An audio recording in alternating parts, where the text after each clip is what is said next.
Okay, okay. So, hello everyone. I am Baban Kain, and today I'll be presenting some things related to linear algebra mostly, and then we'll also discuss about the some practice assignment questions from like week 2 practice assignment, not the original, not the actual assignment, because that one you have to solve.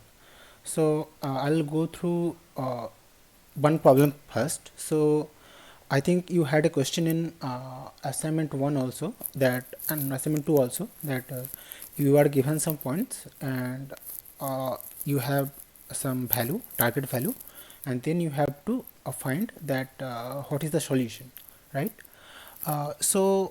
In the actual assignment you have like x1 x2 and you have y, but in this case because I don't really want to everything to be exactly the similar, so one thing I have changed is that I have just used one variable here, and another thing is that, like, yeah, values are, everything is such.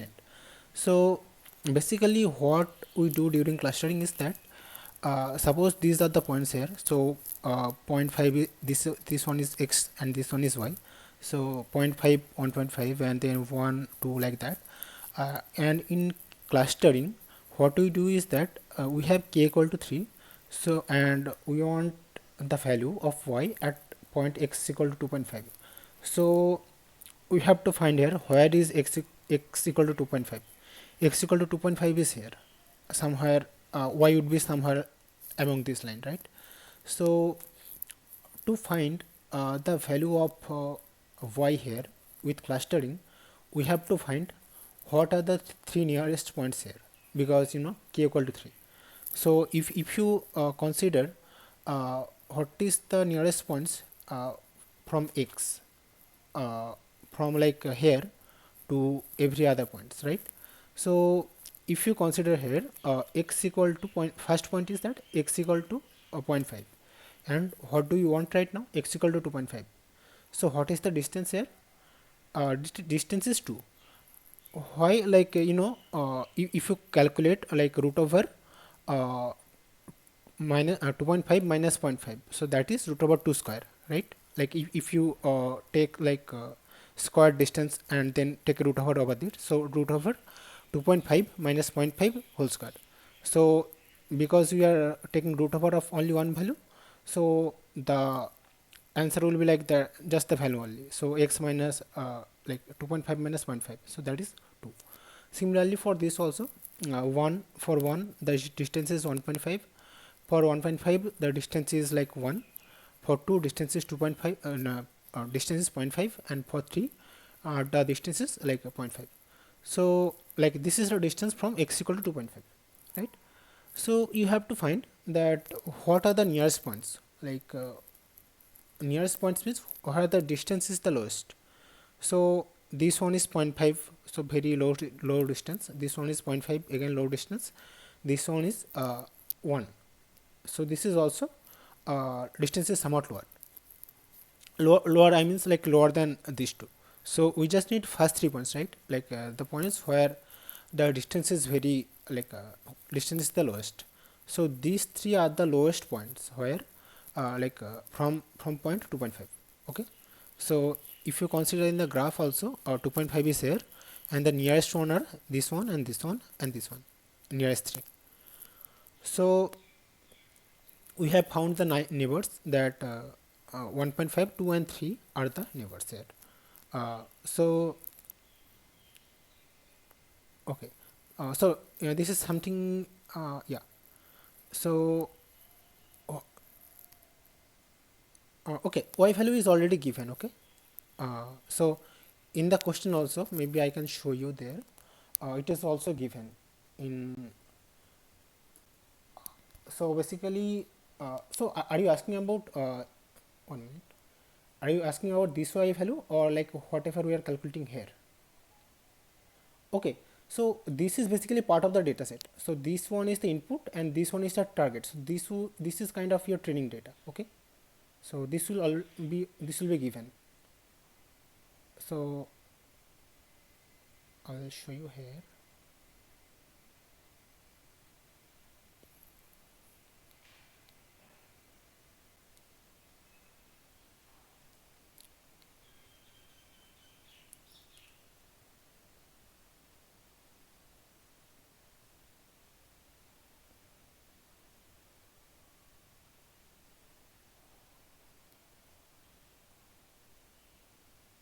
Yeah, you see here the y is given, right? So yeah, so this is basically part of the data set. You have inputs are this, and the target is this, and you have to when you are getting new point, you have to kind of interpolate based on this like data set. Okay, so then basically here you have x this and y this, and our task is to find out if x is 2.5, what will be the y based on these observations. So with k nearest like knn, how to find this? We just take average of the nearest values. So what are the nearest values here? 3, 3.5 and 4. 3, 3.5 and 4, we add them and we divide by 3 and the value is 3.5. Okay, so with like k nearest neighbor, this is the solution uh, for x equal to 2.5.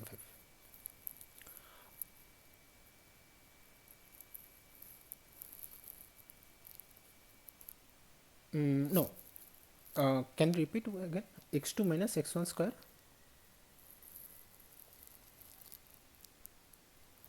No, no, we are taking only, so y is target, right?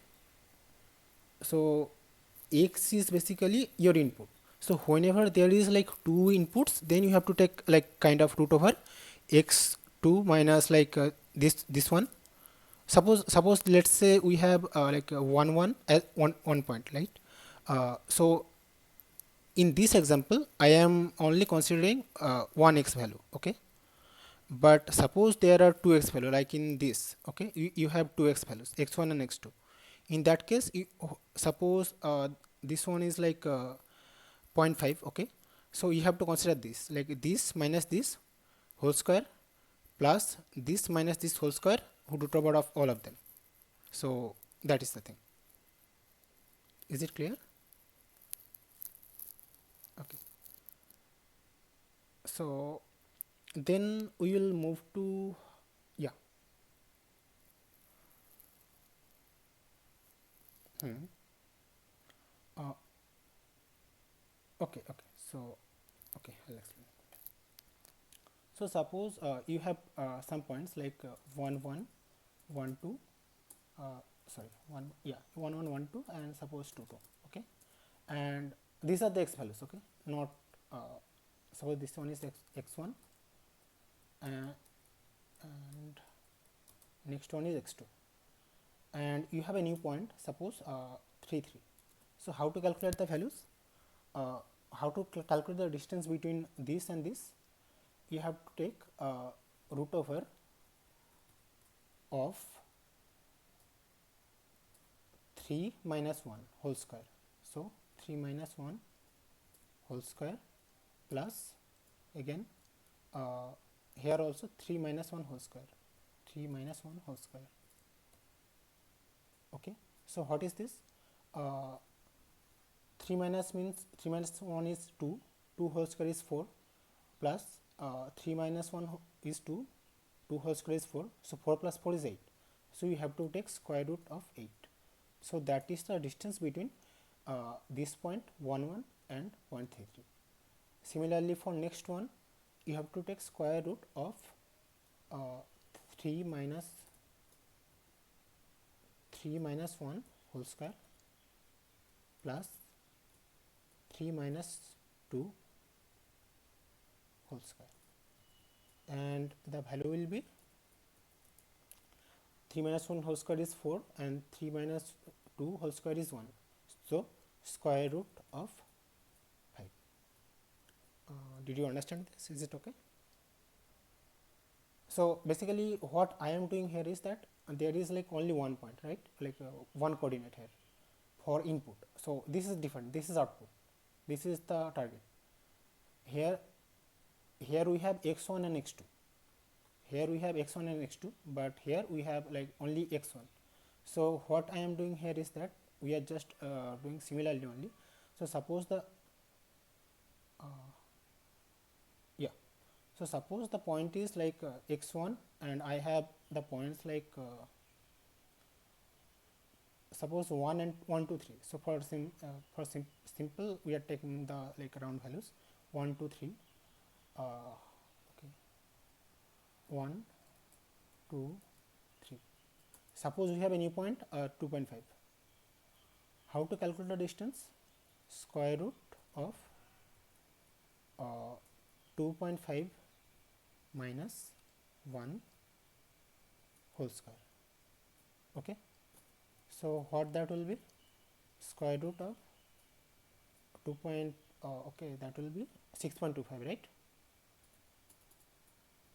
And that is just sorry, square root of 2.5 minus 1 is 1.5. 1.5 square is 2.25, and if we take square root of that, it will be 1.5, right? So basically, because we are in this case we are just dealing with single variable input, so that is why the distance is exactly the same. Like in this case, if we just subtract them, we'll get the distance. So 2.5 minus 0.5, we get 2. So that is okay. But if you get multiple variables here, then you have to calculate this way, like square root of uh, like x1 minus x1 of that of the target, suppose here 3, and then again this one minus this one. So then you add them and take the square root, whatever the value is, that is the distance. So you know, like this is basically just the Euclidean distance, right? So you calculate I think you all calculated Euclidean distance earlier. So this is one point, and this is one point. You just have to calculate the Euclidean distance between them. So like Euclidean distance is like squared uh, like root over distance between like root over, then you within root over you have to give the difference between the coordinates squared. Okay, then I will move on to the next question. Like not next question right now. I'll provide the derivation of linear algebra. So in the course, it is done in matrix wise, but I think it will be better for you to in this question. Okay, so you got the nearest neighbors here, right? So suppose you got a distance here 1.5, right? So which of the points having near like low distance? These three, right? And what are their y values? 3, 3.5, 4. So we are just taking the average 3, 3.5 and 4, which is 10.5, right? And we are dividing by 3, 1 by 3, because you know k equal to 3. So what is the average? 3.5. Yeah, okay. So then we'll move to linear algebra.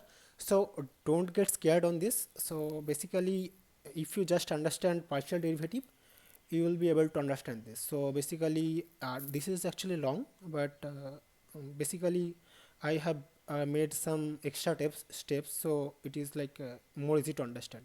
Like it is like uh, kind of in the course they have the sir have done it on matrix, but I think if we do it this way, it will be easier for you to understand. So basically you know this formula, right? This is the formula for linear algebra. So y1 prime equal to b naught plus b1x. So b1 is basically weight of the parameter, and b0 is the bias, right? Weight and bias, and x1 is the like input. So how to calculate the loss function? RSS beta is you know, you have to calculate the this is the target, and this is the you know, this is the kind of the value that is given by the model, or like this is the kind of expected, this is the kind of output we can say. So how to find the error? You have to consider all the examples that we are considering, and then you have to calculate the difference between the expected the target and what we are getting right now, and we have to square them. So this is basically the this loss function, right? So can we write it in this way? So basically yi is we are keeping it same. y yi prime, we know that uh, yi prime means beta naught plus beta 1 xi, right? So can we replace this? Instead of yi, can we write this? So basically in this case we are just taking the equation from uh, RHS from equation 1. Okay, so then after that, because we are taking equation from right one, we have minus here and within bracket we have plus here. So if you multiply here, minus will stay, and here minus into plus minus, so beta 1 xi square. So up to this I think it is like clear to everyone. Okay, so if you have any doubts at any point, please feel free to like ask at. So here then we will take derivative with respect to beta 0. So beta 0 is what? Beta 0 is the bias term. So basically if you look at here, okay, so beta 1 means the slope and beta 0 means like the bias here, like mx plus b. So m is basically beta 1 here and x is the input, and b is like here beta 0. Okay, so let's get one step at a time. So suppose we are taking derivative with respect to beta 0. Okay, so how to take it? We can consider this whole part as y. Okay, and take a derivative with respect to that. So what will happen? Derivative of something with respect to, like, derivating something square is like 2 into that thing, right?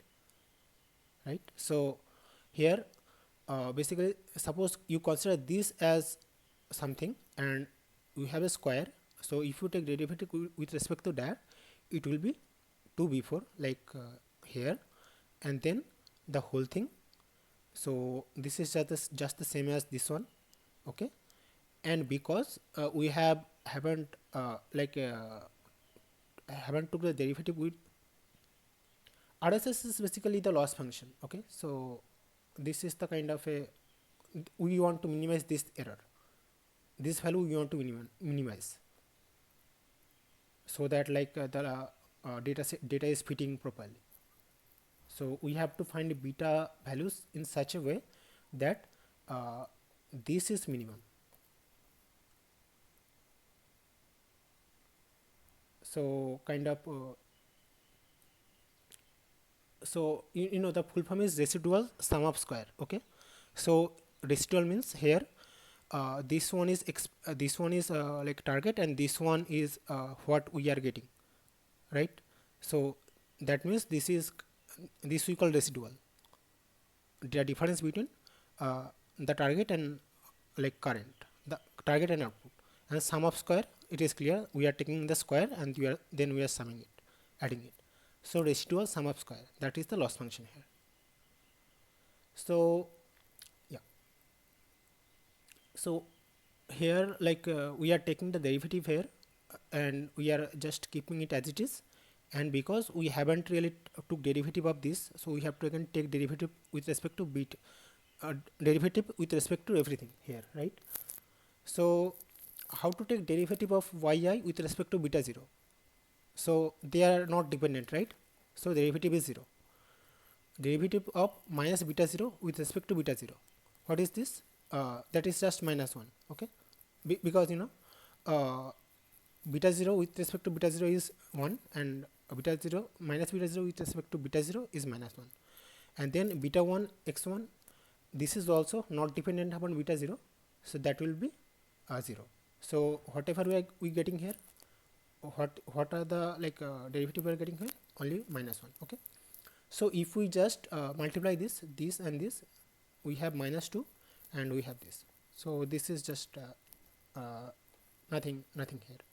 Okay, so suppose then in the next step we consider this part only for simplicity. We just yeah, hello.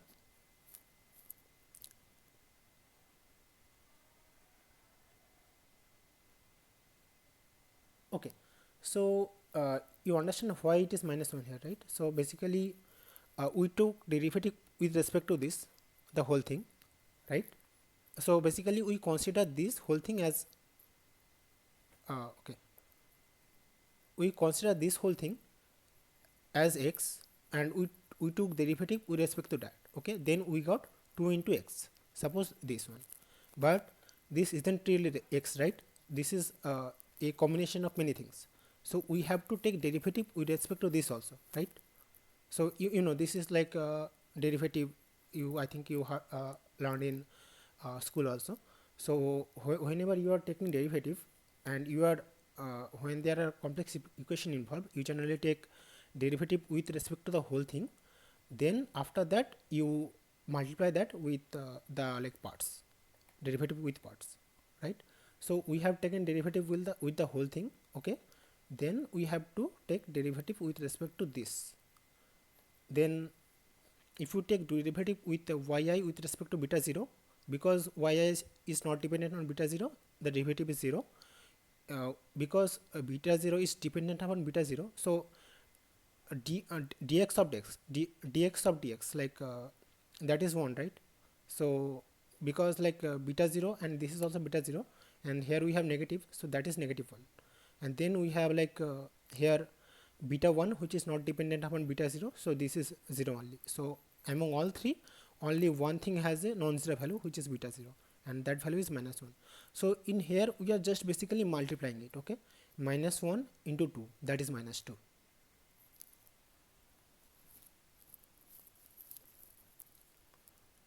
Yeah, so basically we have to find the value, so that like we have to find a value of beta.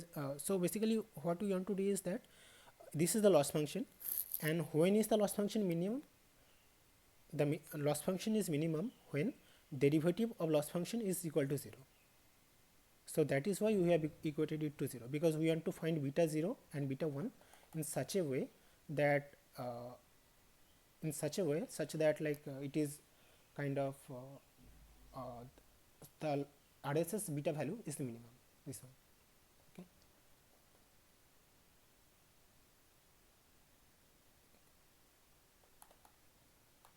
okay. So then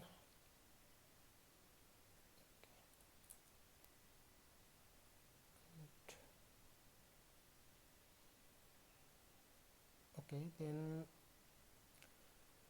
okay, then I think it is clear that we are just multiplying it with minus 1 and like here 2, so this is minus 2. Okay,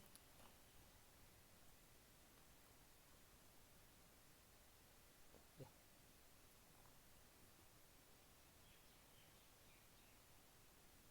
1 second.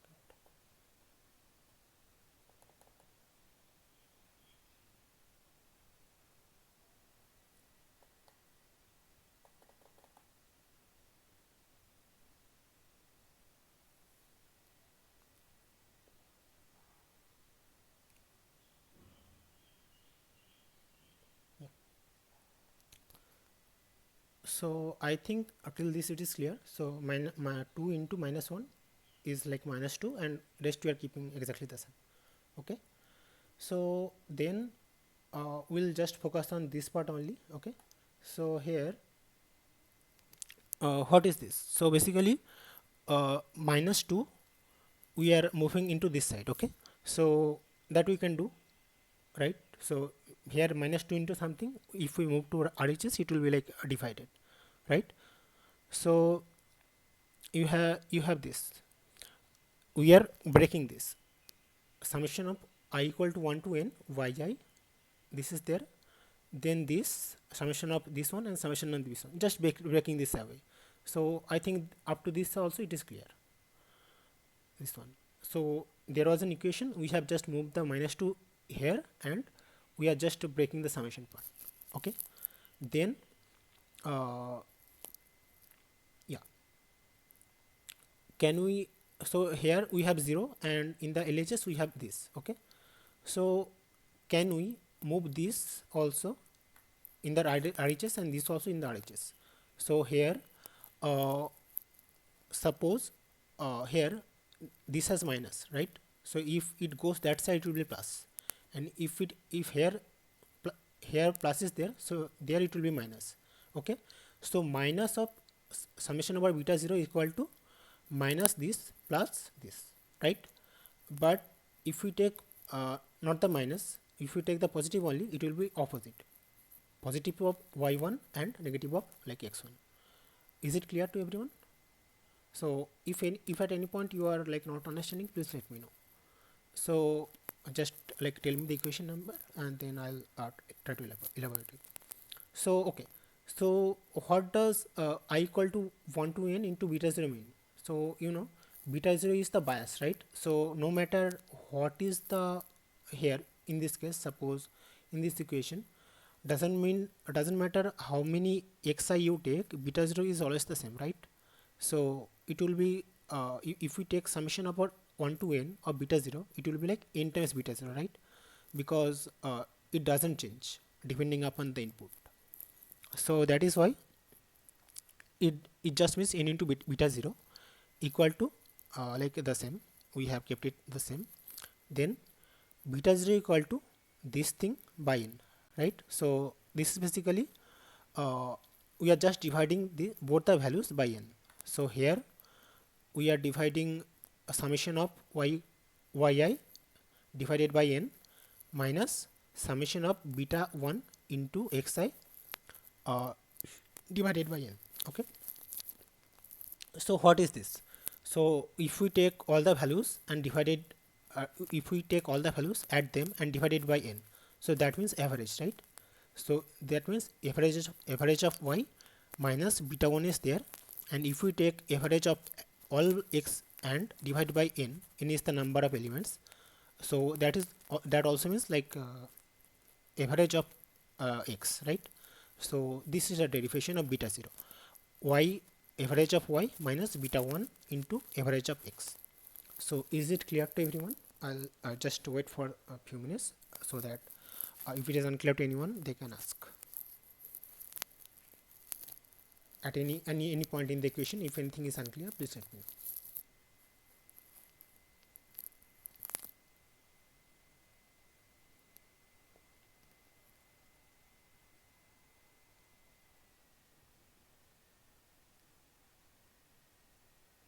Okay, so basically then we got the beta 0 here. Okay, then we have to let me some people.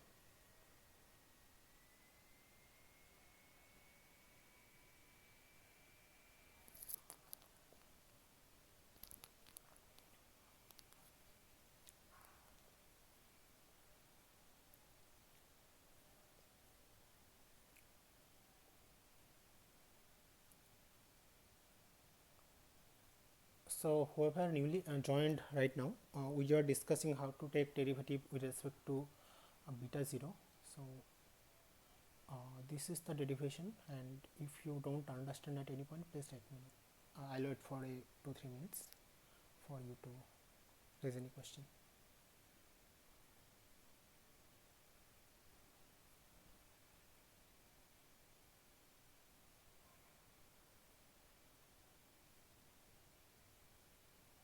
Okay, so I think you are able to.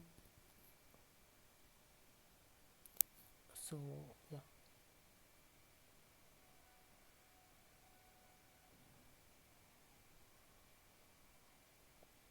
So yeah, you will get the recording in the like YouTube. I'll upload that, and also upload.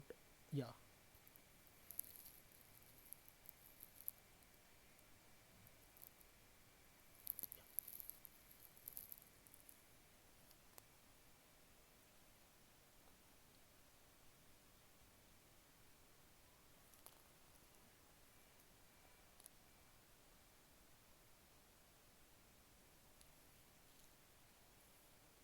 Okay, so whoever newly joined, I'll just quickly summarize whatever we have done.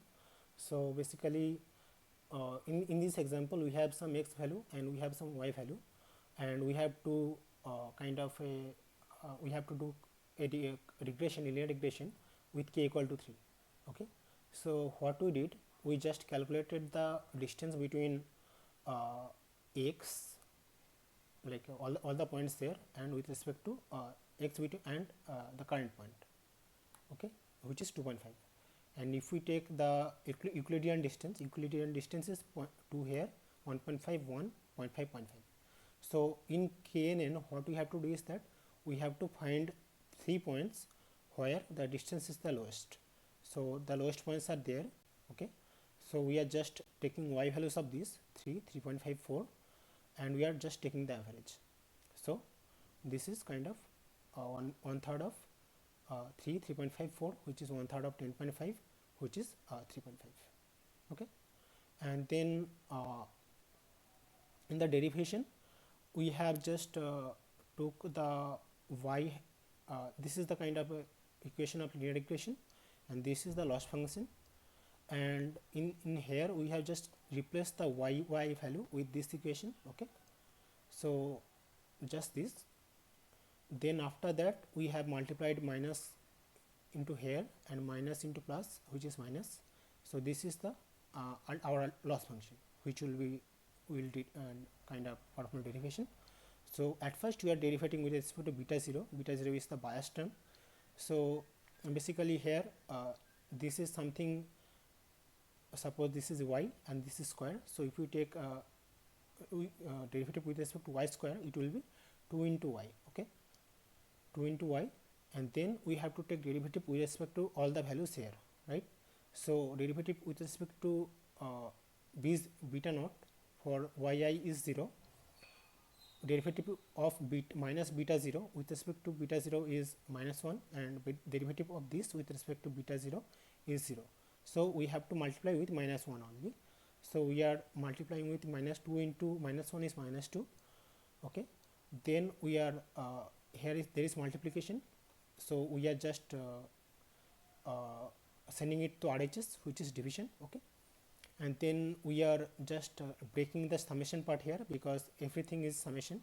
Okay, so here summation of yi, then summation of beta 0, and summation of beta 1 into like xi.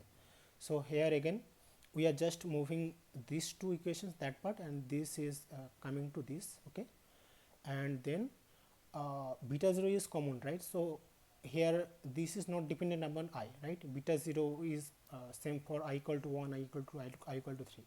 So this is just n times beta 0, and RHS is the same. So what can I do to find beta 0? We can divide n into beta 0 is there, so we can just divide the RHS with that. So basically this one divided by n and this one divided by n. So what is this one? Summation of yi.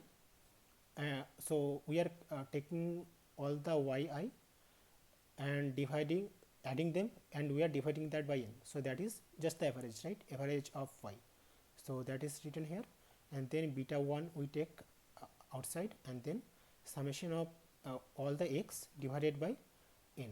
So number of x present. So that is also average of x. So that is the value of beta 0.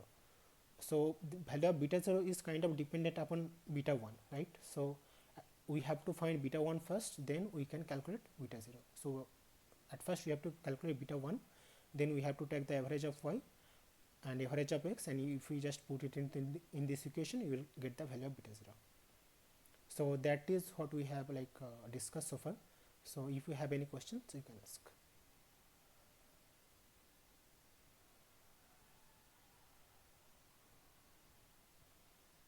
Yeah, email is working, I guess. Yeah, I was showing the proof, so I didn't check that. Yeah. So you can get the you will get the recording. You will get the full recording, and I'll share by today evening only. Yeah, I'll share in the I'll upload on YouTube, and I'll share in the group, Google group.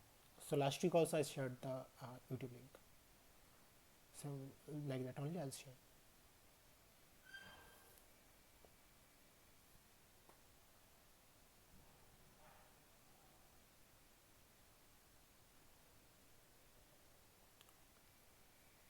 Yeah, I'll share the link on the discussion forum.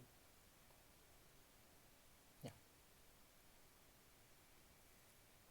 So I hope you got the last week's recording. I uploaded that already and shared on last week only. So I'll move on to derivative with respect to beta 1. So basically we have this equation, uh, this one is like residual sum of square, and we have this equation for that. And if we take derivative with respect to beta 1, what will happen? Similar to this one, we'll get 2 here, and then this one, right?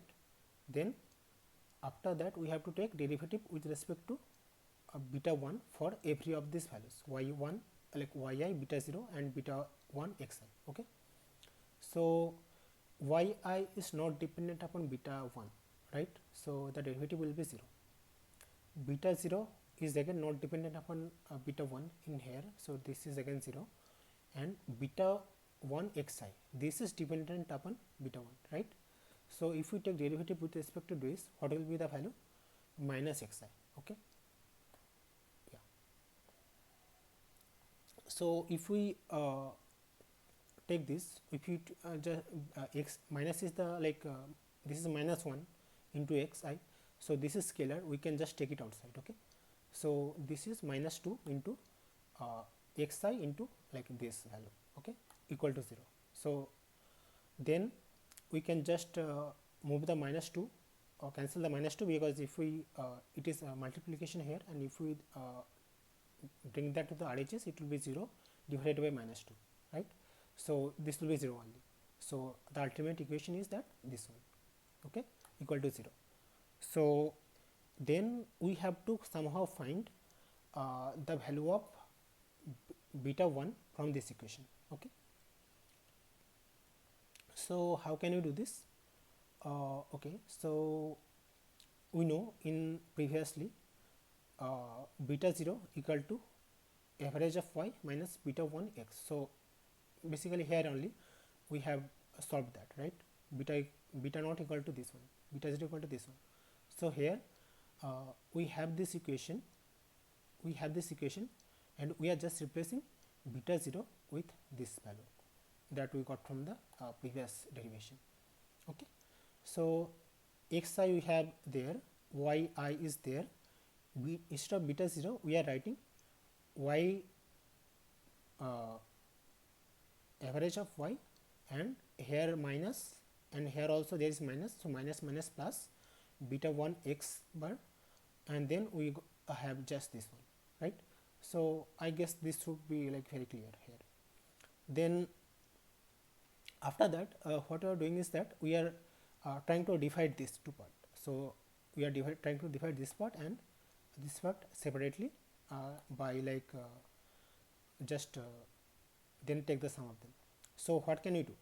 Summation of xi into, so in this part we have just written the previous equation only, but we have just divided them into two part. Okay, so xi into this one, xi into this one, and xi into this one. Then after that we are taking this one, we are keeping the same, and here yeah, so yes, so here yeah, this is the same, and then in at this side, okay, we are taking summation over xi, so this is okay, and x, yeah, beta 1. So here it means what we are doing is that we are taking, so here so you know here this is plus, right? This is plus, and if we move that in the RHS, it will be minus, right? So because of that we are just doing it the opposite way. So it was b1 x bar minus beta 1 xi. So because it got to RHS, we are just like kind of changing that. That's it. So I think till 17 it is clear. Then in the next step, in the LHS we are keeping it as exactly the same, and in the RHS we are taking so beta 1, we are beta 1 is like we can say a scalar, so we, and it is present in both of these, so we are just taking it outside. Okay, beta 1 is outside, and then xi, what is remaining, multiplied by xi, and here only x bar is remaining. So till this we have done. Next let's go to beta 1. Okay, so how to find beta 1? Beta 1 we can find by dividing this by this, right? So I equal to 1 to n xi yi minus, so this one is just this, and divided by this one is just this. Okay, then here is something. So can we subtract something from both denominator and numerator? We can, if the value is 0. So here I have taken something, this one, which means 0, and this one, this also means 0. How this means 0 I'll show later, but let's for a minute assume that these two values are 0. Then if we consider these two as 0, then you have something in common, right? yi minus y bar here is there, here is also there, yi minus y bar, right? So we are taking that common here, we are taking that common, and what is remaining, xi minus x bar. So in the upper numerator we have this, in the denominator again xi minus x bar is common, we are taking it common, and what is remaining, xi minus x bar. Okay, so this one. So again this we can write as xi minus x bar, that means just xi minus x bar square, right? So this is one equation. If we simplify it further, then so yeah, let's wait for some time. Let's ask if you have any doubt till for any part of this, let me know.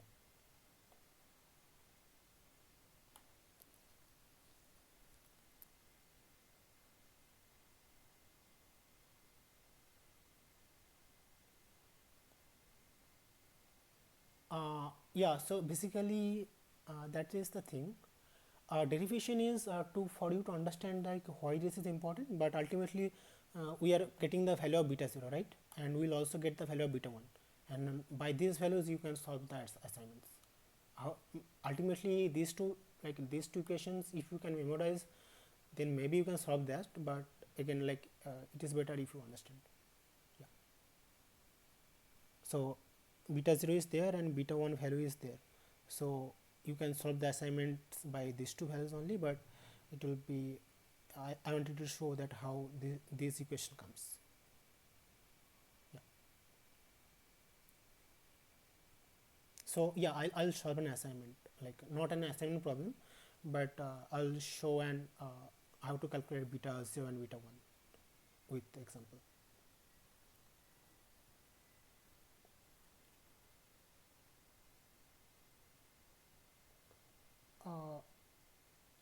Okay, so yeah, I'll send the link to the group only, don't worry about the recording. So if you check the discussion forum, we'll get everything there.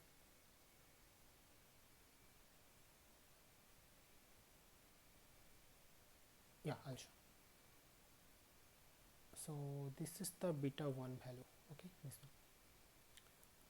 So I'll discuss this, I am yet to discuss this.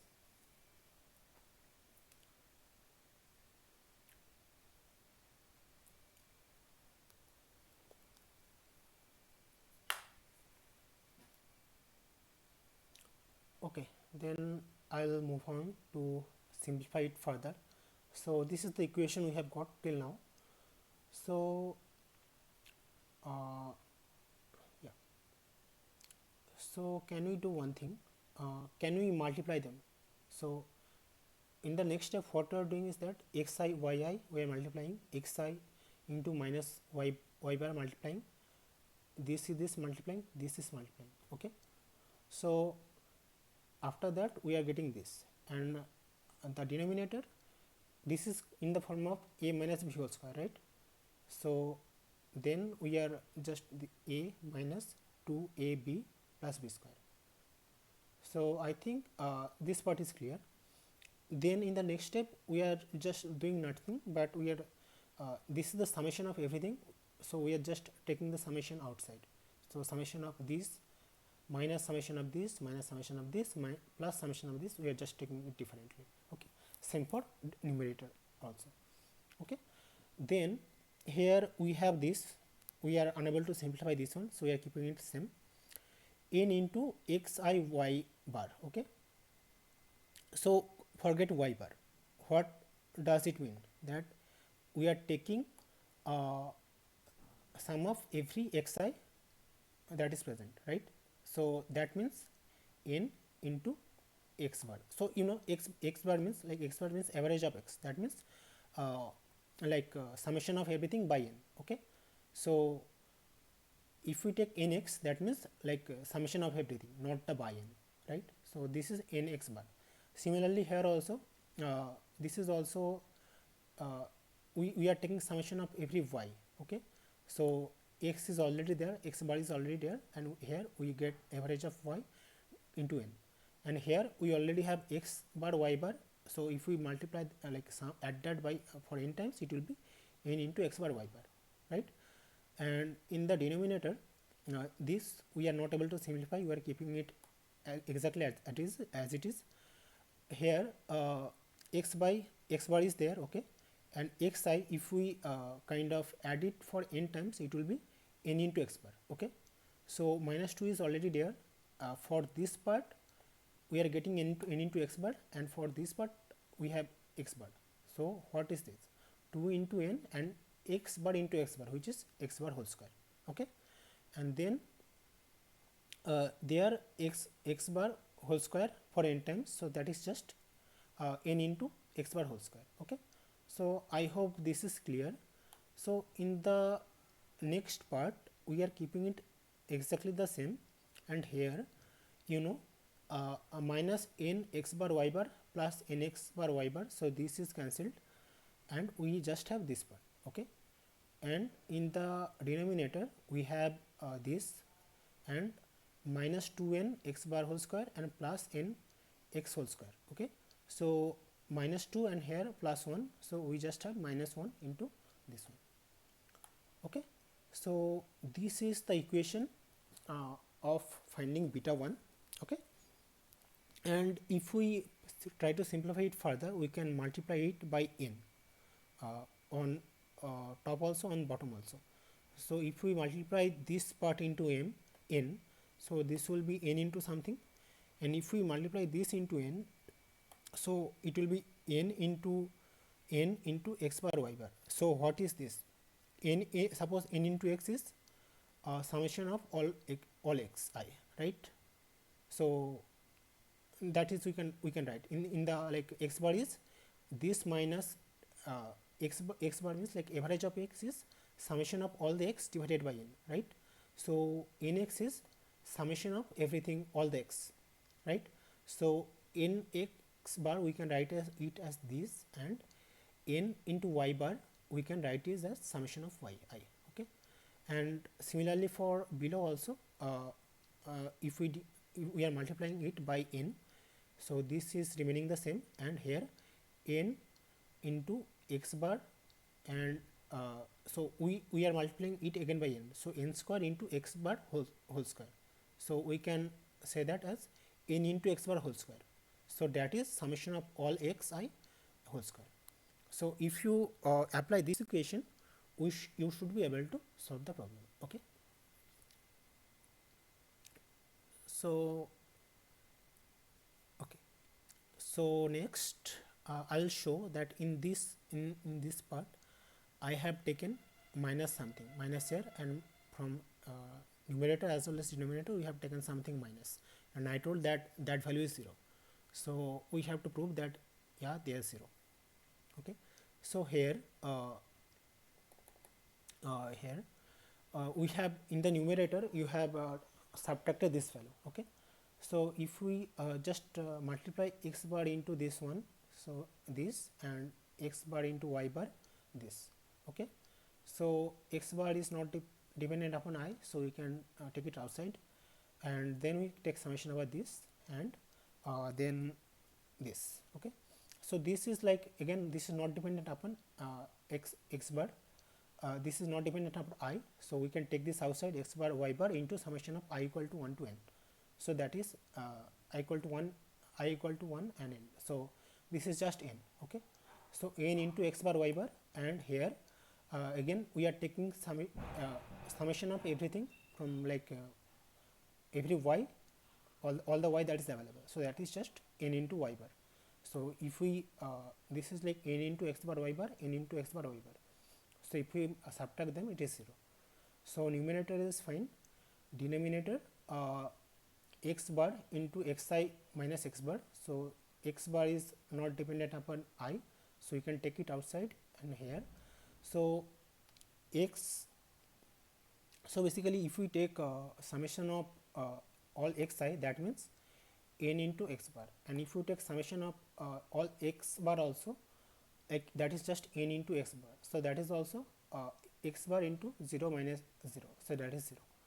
So I hope derivation, even though it is kind of a long, but I hope you understand the intuition here.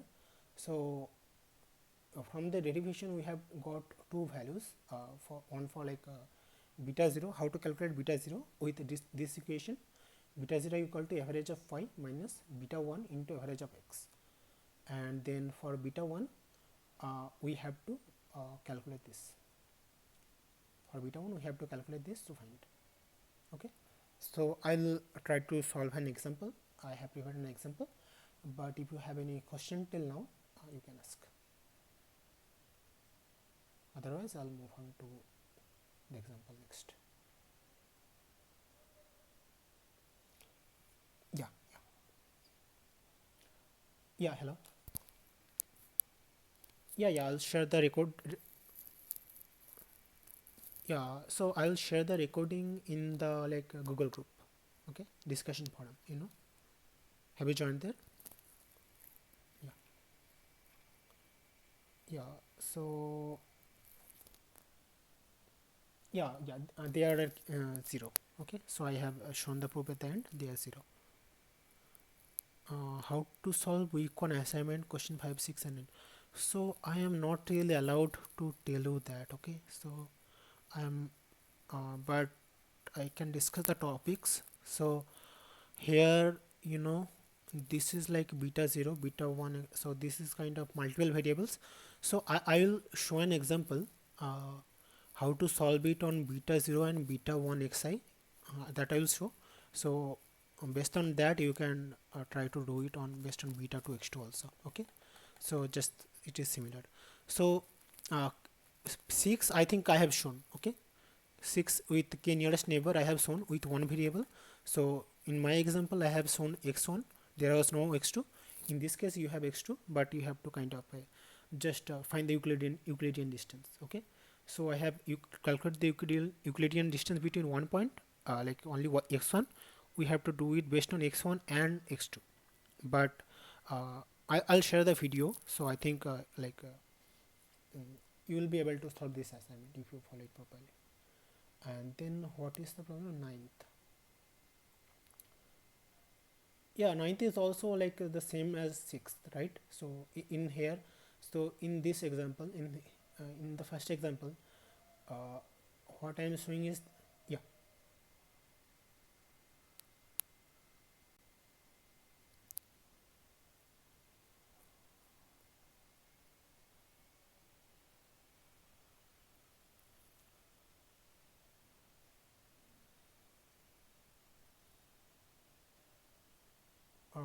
the question 5. Okay, right?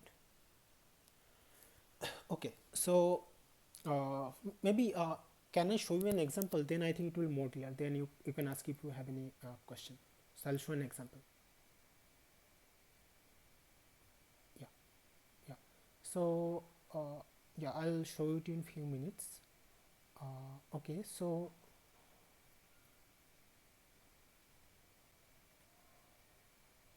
uh, yeah, you can I think you can share in the Google group there. So if you have any doubts about that, so because yeah, so yeah, because in this case, like if you have any doubt after the solution, then yeah, I'll solve. Okay, so yeah,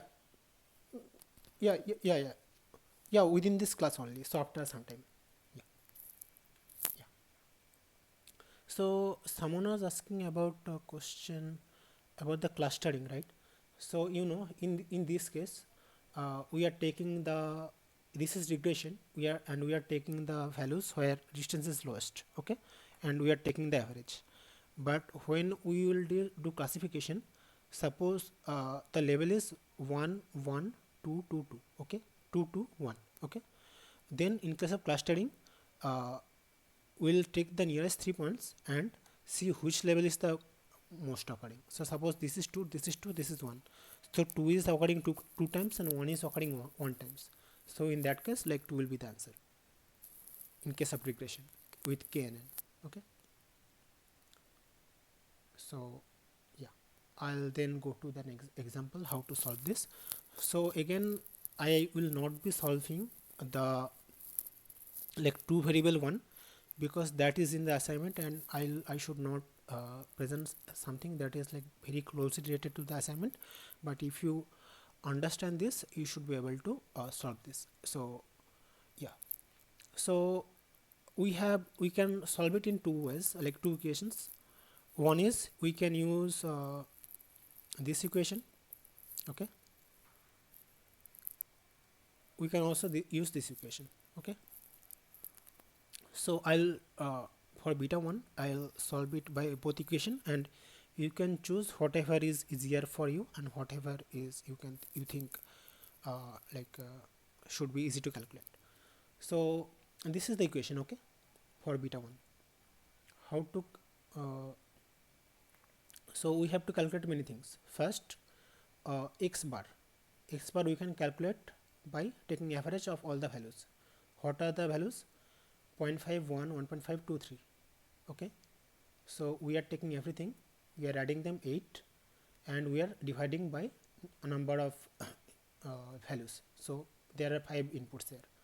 So 8 by 5 equal to 1.6. So that is the average.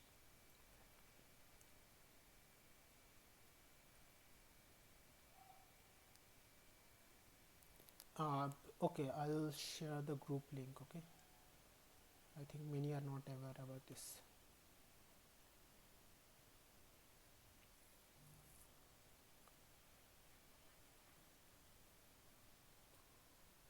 Okay, you can join the Google group here.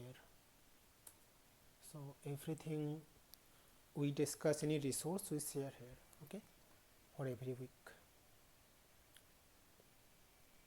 So x bar is this and y bar is you have to take again average of everything. So if you take average of everything, that is like 2.8. So then we have to calculate this value as well as this value, and we have to divide them, right? So what is this? Xi minus x bar and yi minus y bar. For every value we have to multiply. So let's go for the first value, okay. We have 0.5 and we have 1.6. So if we kind of subtract them, what is the value? Minus 1.1, and we have 1.5 and we have minus 2.8. What is the value? Minus 1.3. Okay. Then next 1 minus 1.6, which is 0.6, and 2 minus 2.8. So minus 0.8. Again 1.5 minus 1.6 is minus 0.1, and 2 minus 3 minus 2.8 is 0.2. Similarly for this also, for 3 also, 3 minus 1.6 is 1.4, and 4 minus 2.8 is 1.2. So we just multiply them and add them. So the value is 3.85, okay. And denominator, what we have to do? We have to take this subtract x, this one from this one, and then take the square and then add them. So what is this? 0.5 minus 1.6. So minus 1.1, right? Minus 1.1, if we take square, that will be 1.21. Minus 0.6, if we take square, that will be 0.36. Minus 0.1, if we take square, it will be 0.01. Minus 4 square, like 4 square is 0.4 square is 0.16, and 1.4 square is 1.96. So if you add them, it is 3.7, okay. So how to calculate beta 1? We have to divide this by this.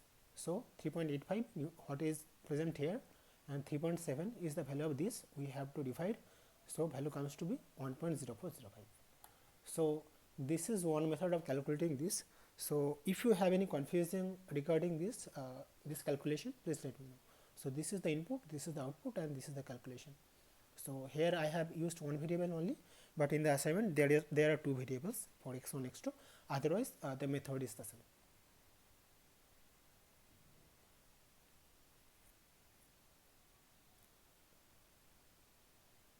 Yeah.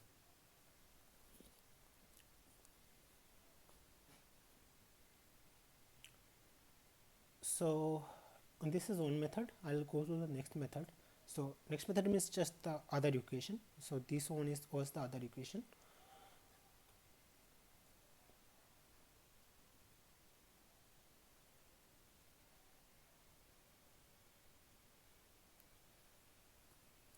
Yeah, this is the group length.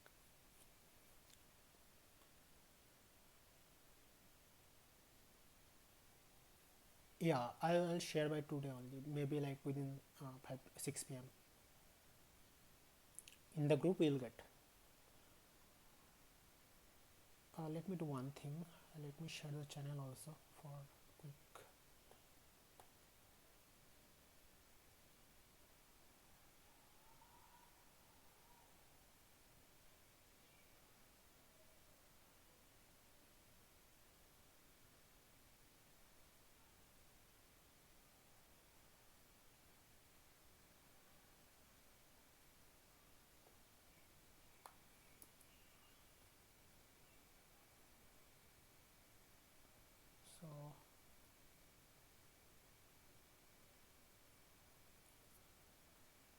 So okay, I'll share this by today, no issue.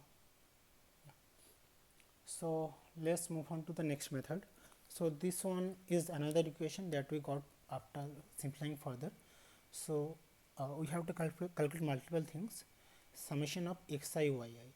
So xi yi is this one.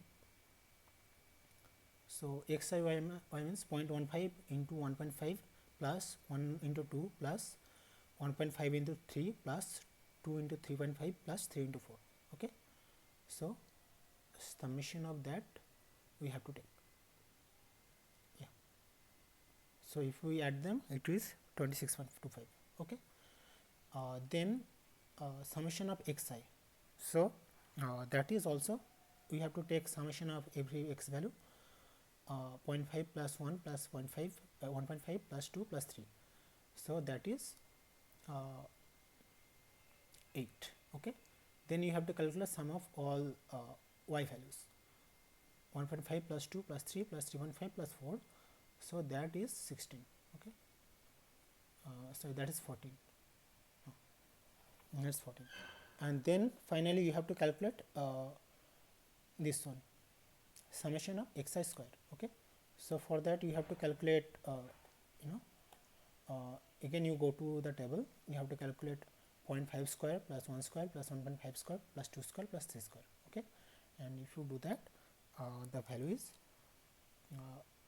like 16.5. Okay. So you got all the values. So n means here we have 5 examples. So n here is 5. Then we have summation of xi yi, which is 26.5. Okay. Minus xi is 8, we are putting it here. yi is 14, so we are putting it here. Okay. Divided by 5 into 5 is because like n into summation of xi square, which is 16.5. Okay. Minus 64 because like summation of xi square. So xi means summation of xi is 8. Okay. 8 square is 64, right? So if we solve the equation, if the here it will be 19.25 and here it will be 18.5 in the below. So if we divide them, it will be 1.0405. This is exactly the same as whatever we solved in with this equation. So this is obvious because we have obtained this equation by simplifying the above equation only. So in this case, you are getting the value of beta 1 here. Okay. And how to find beta 0? Beta 0 you can find by this equation which we have derived, beta 0 equal to y prime minus beta 1 into x bar. Okay, so y prime we know, y prime is average of y, so average of y we calculated earlier, it is 2.8. Okay, we are putting that value. Beta 1 we just calculated 1.0405, it is there. X bar is also we calculated average of x, that is 1.6. so if we calculate the equation, calculate these values, the beta 0 value will be 1.1352. so I hope this is clear to everyone, like how I am calculating these values. So yeah, so if you have any question. Yeah, okay. uh, yeah, you have to join the Google group. Okay, so you have to, I think, log in via the Google account. You have to join the Google group and then you can ask question. So do one thing, you just go to the uh, I can say course. Okay, and go to here, ask a question forum. Here you click here, and then like I think you will be given an option to join. Okay, so yeah, then okay, so in this course, as for the syllabus, I don't think there is any coding assignments, so I don't think there will be some coding, but maybe in the later weeks we can solve, but again, like that depends upon the lectures. If the lectures require any coding, we'll do it. uh, okay, previous week.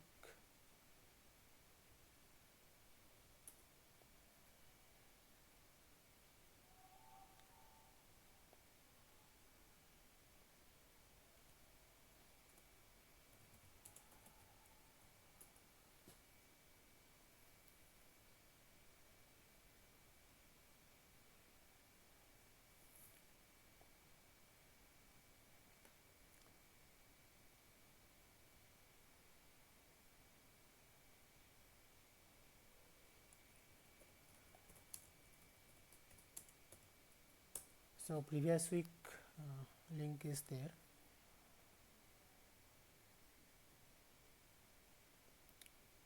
And in the same channel we'll get the link for today also. After the session is over, I'll upload.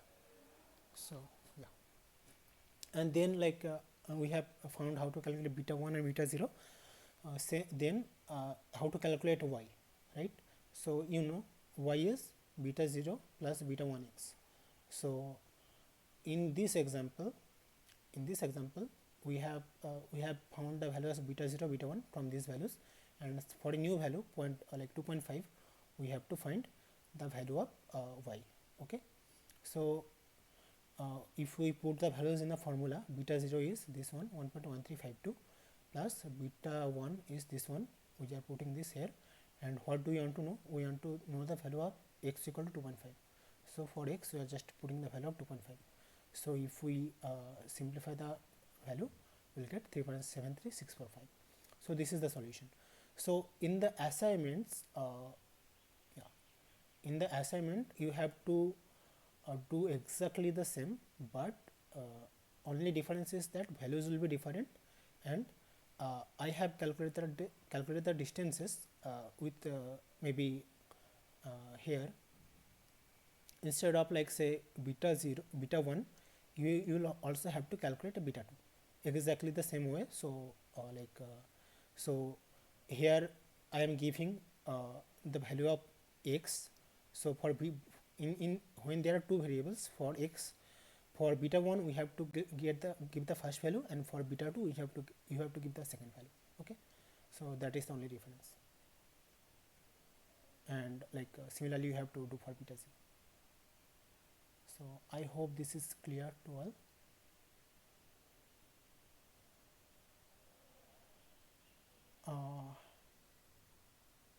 No, Yeah, beta 2, yeah, in beta 2 x2, so here only 1x is there, but if there is 2x, then in beta 1 x1 value will you have to take, and in beta 2 you have to take values of x2.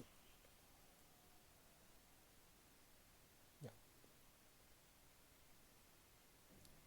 so I am like calculating here the summation of all x, but in that case it will be like summation of x1 beta 1 into summation of x1 and beta 2 summation of x2, like average of x2.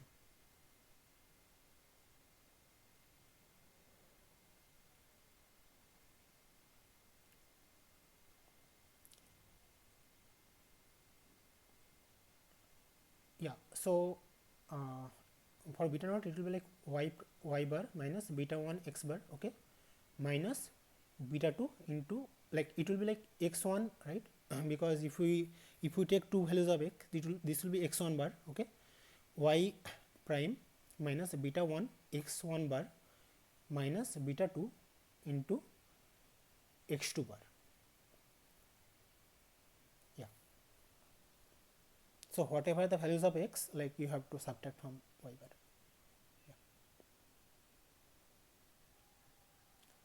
Yeah, yeah, I'll send an email to the whole group on the discussion forum, so you will get it there.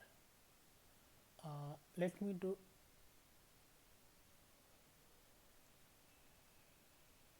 Yeah, but you have to consider like in that case, suppose here in this case, how we are finding beta 1, like when we are derivating, right? So uh, when we are derivating, uh, we are calculating with respect to like xi, right? So whenever there is like beta 2 and suppose x2, things like that, so beta 1 will get cancelled there, beta 0 you will, so suppose we are taking with respect to beta 1, suppose we are taking with respect to beta 2, so in that case this will get cancelled, this will get cancelled, and only thing will remain will be that like beta 2 x I x2i, okay. So in that case you have to, you can apply the same equation, but uh, only thing is that in case of I am taking here x prime, you have to take x1 prime, okay, and x2 prime, okay. So that you have to keep in mind, because whenever there is beta 2, that means you have a kind of a two inputs, one is x1, another one is x2, so that you have to kind of keep in mind. So like whenever you are calculating beta 2, xi will be from the like second x value, x2.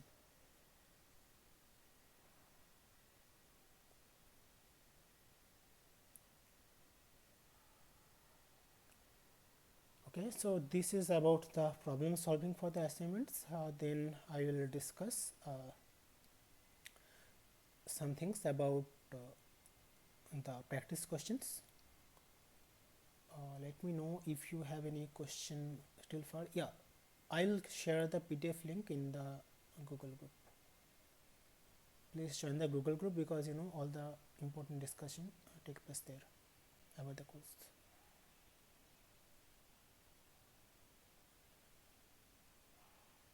Where can find other teachers previous meeting links? Okay, let me do one thing. Just wait a few minutes.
So here you can find the links for all the videos and everything. Okay.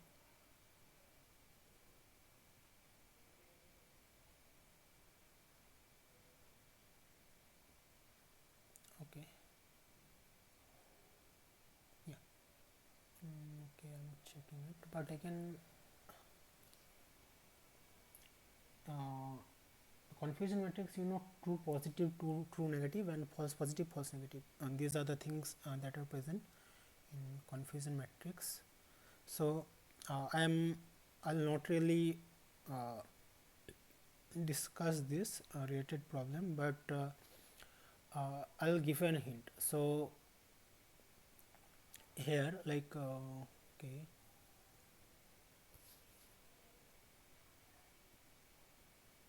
Mhm.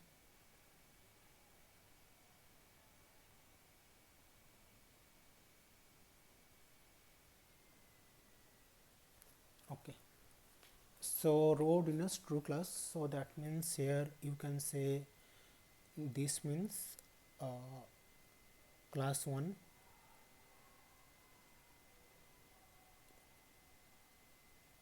Okay. So in this case, like, the question is that you have kind of a, you need to blood test, and uh, person doesn't have disease means 0, and have a disease means 1, and false negative means like, you don't have you have a disease, but report will say that it will, no, you don't have. Okay. And then false positive means that uh, and the people doesn't have any disease, but you are saying that, yeah, he or she has the disease. Okay.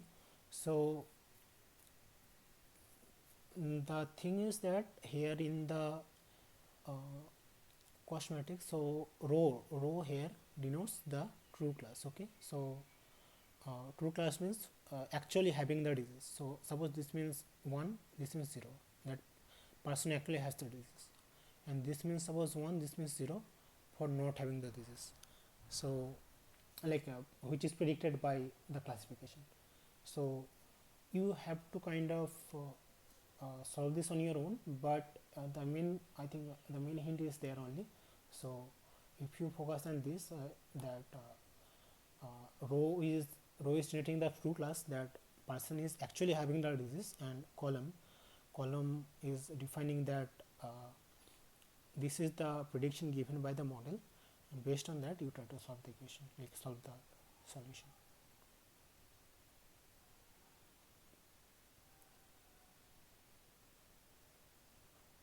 uh, okay. So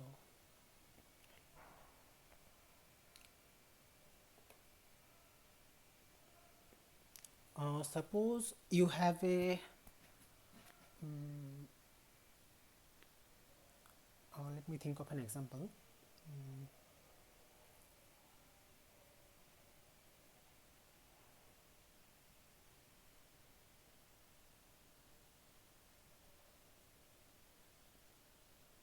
Okay. Suppose you are a captain of your school. Okay. And some teacher asked that you have to tell uh, who is going to pass the exam and who are not going to pass. Okay. So you would say that for like, suppose there are 100 students, so you say that like 80 students pass, 20 students fail. Okay. Then the question is like, who are getting fail and who are getting pass. So you are basically, what you are doing is that you are predicting something, that uh, this, for 100 student you are saying that, yeah, this one will pass, this one will fail. Okay. So here suppose this is this is actual. Okay. In this side, actual is below,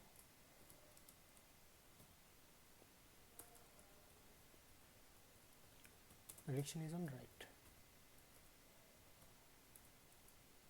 So suppose you have made a prediction for 100 students that they will pass or they will fail.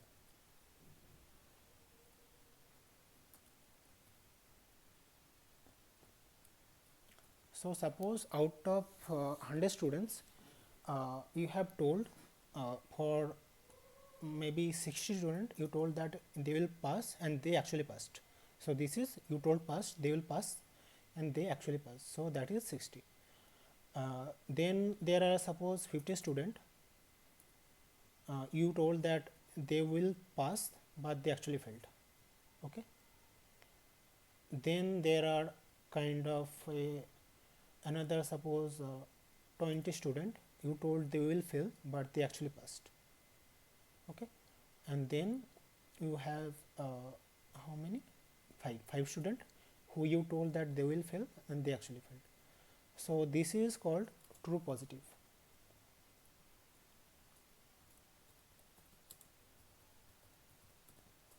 Okay.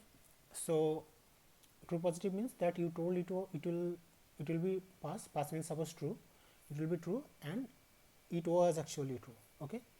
Then fail also, this is true negative because you told it they will fail and they actually failed, so true negative. What is this uh, false positive? Because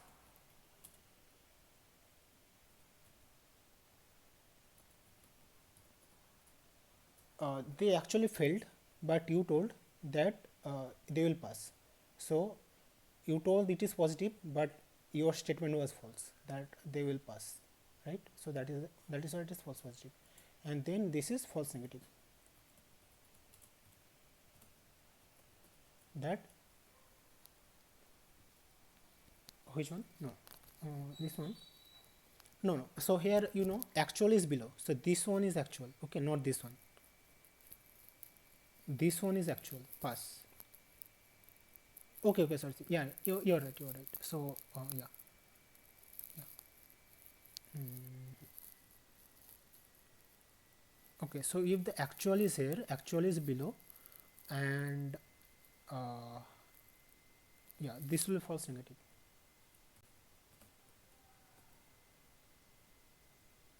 Sorry.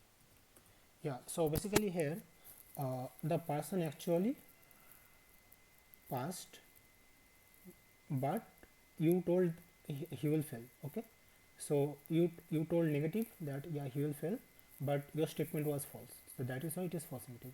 Here your prediction was he will pass but he actually failed, so your statement was false, so that is why false negative, false positive.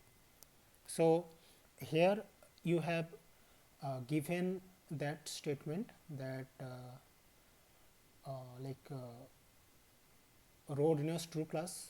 So rho denotes true class, you have to understand that that means this this denotes actual and this denotes prediction, and based on that you have to find out where the 100 or 1 will belong. Okay,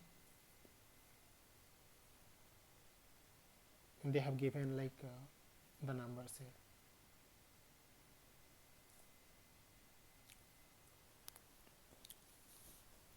Yeah, so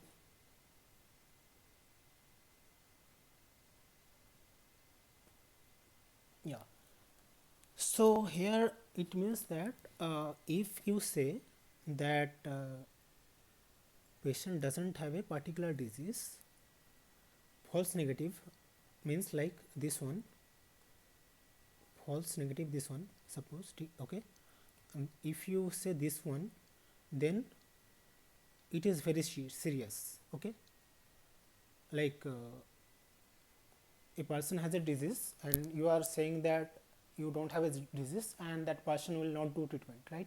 So that disease will continue to grow within him and he won't even know what is happening, he won't even know that I have a disease. So that is very serious, and compared to the false positive, so this one. Okay, so yeah, maybe suppose I say you don't have a disease but I say that you still have a disease, So maybe doctor might say that, yeah, sometimes false positive might come, so please test again. So maybe it will be okay like that. And maybe also, uh, if even if you take medications, then maybe they are not very harmful. So the main point is that if you do this, it is much more say dangerous, but if you do this, not that much. So kind of this is larger than this. Okay, so that is the most hint I can give. So yeah.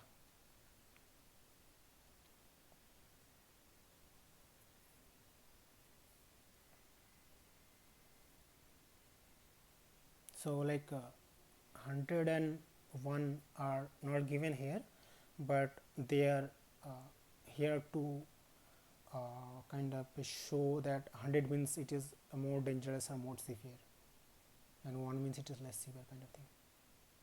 Okay, 0 means like it doesn't matter. Means like 0 means we don't care about that.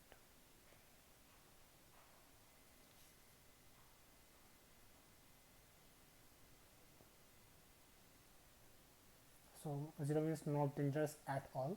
Okay, 1 means somewhat dangerous, and 100 means way too much dangerous. Okay, so you know, right? So if in this case, suppose if a person is having disease and we are telling, yeah, he has the disease, then it is not dangerous, right? This is correct.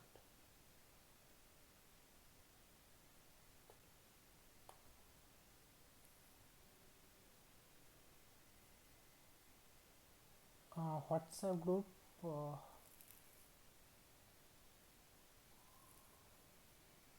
I don't know. So actually, generally all the NPTEL sessions and everything are shared in the Google group only.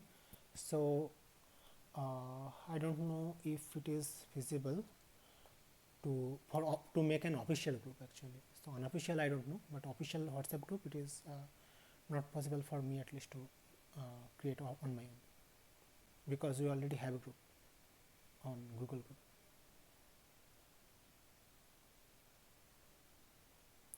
So if my voice is not audible, what I have just told right now is that yeah, so here 101 means which is more dangerous. 100 means more dangerous, and 1 means less dangerous, and 0 means not at all dangerous. Okay, so suppose here if some person has disease and you are saying, yeah, you have a disease, so that means test is correct, so that means it is not dangerous.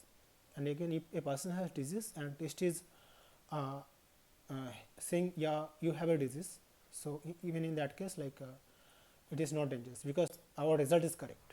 But if we give wrong results, then that is dangerous. Okay, and here 1 represents less dangerous and 100 represents more dangerous. So that is, you have to find out that where to put 1 and 100. Okay,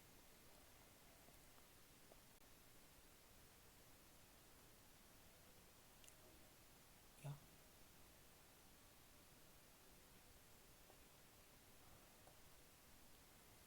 No, not necessarily. So that actually depends, but here it is mentioned that that is the case, that you have a row wise, row denotes the true class and column denotes the predicted class. So otherwise it can actually depend upon. So yeah, this is generally the convention. Okay, but in some places the opposite can also happen. So this can be the prediction, this can be the actual. Okay,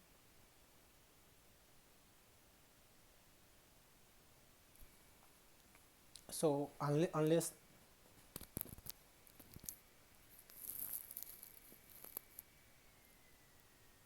yeah, so suppose in this case, mm, suppose there are 60 people whom you told that they will pass. Okay, before the exam.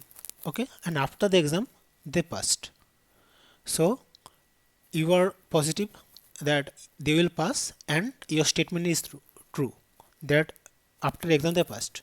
So that is why it is true positive. Okay, so you predicted they will pass and your prediction came true, so it is true positive. Okay, similarly, there are 5 students whom you told that they will fail, so that is negative. Okay, like fail means they will not pass. Okay, so that is negative and your statement came true because those 5 people didn't pass, so that is why it is true negative. Then there are 15 students whom you told that they will fail. Okay, but they passed, so you told that they will fail but your statement was wrong because they passed, so that is why this is false negative. Okay, and similarly here you have you told that they will pass. Okay, but what happened after exam? They failed. So you told positive that they will pass but they failed, so your statement was false, so that is false negative. So you predicted for 100 students, suppose. Okay, and you told that out of 100 total 80 students will pass and 20 students will fail, right? So 60 plus 20 80, 80 students you told that will pass and 20 you told will fail, and then you are asked that which of them will pass, right? And then you kind of take the roll number wise and told that he will pass, he will fail, she will pass, she will pass, then he will fail, like that. And then whatever, when you are matching with the actual result, you find that overlap, that yeah, 60 percent you are actually passed, 5 actually failed, and 15 you told will fail but passed, and 20 you told will pass but failed. Okay, so that is why like true positive, true negative, because they came true, and false negative because you told negative but that actually become positive. You told negative but what happened? They actually passed, so that is why it is false negative. Similarly, that is why it is false positive. So is it clear now?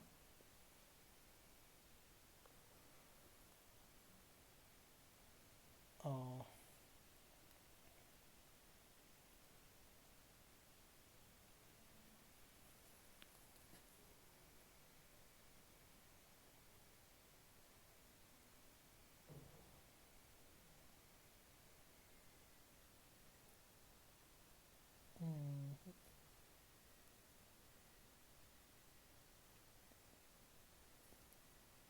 Now false negative is you're actually predicting negative, but it is actually correcting coming out that present actually happening a disease. So here it means that the model is saying the patient is healthy. Okay, but that is incorrect. So patient is actually unhealthy, but the model is saying patient is healthy.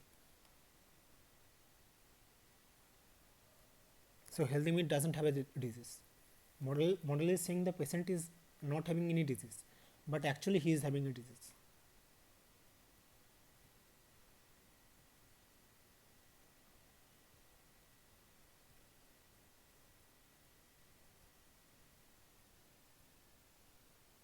So false negative means actually, negative means that test is negative. Negative test means person doesn't have a disease. Okay, but false, that means person actually having the disease, but model is predicting that he doesn't have the disease.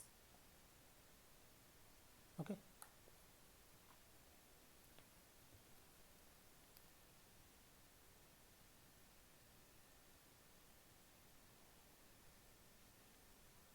So positive here doesn't mean that like healthy means positive, not like that. In this case, positive means having the disease. So COVID positive, right? Having the disease. And here like patient is healthy means test is negative. Okay.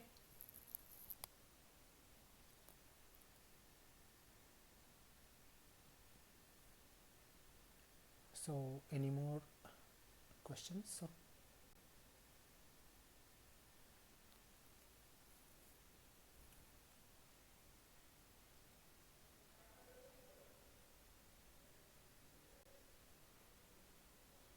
okay, then I'll solve some questions from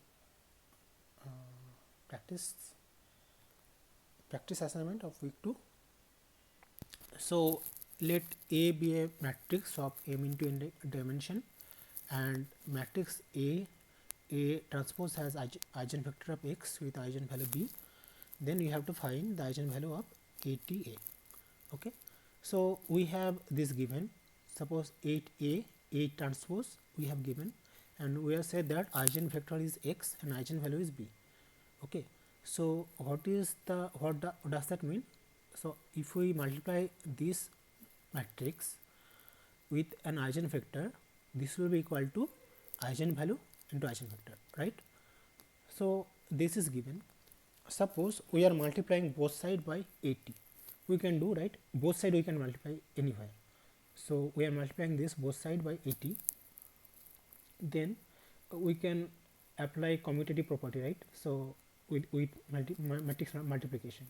So A we are taking within this, and 80x we are keeping within this. Okay, so 80t is there and 80x is there, and similarly here b is a scalar value, right? So you can take the b outside, right?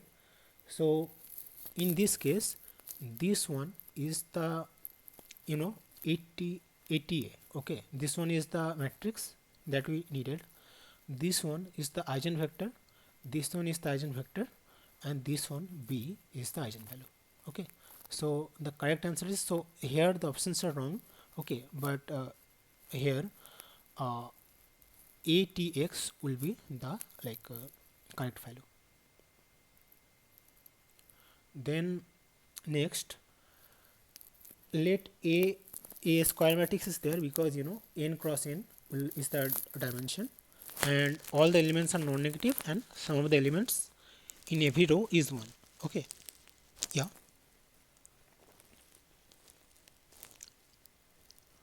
uh, that I think it was like covered in week 0 linear algebra course.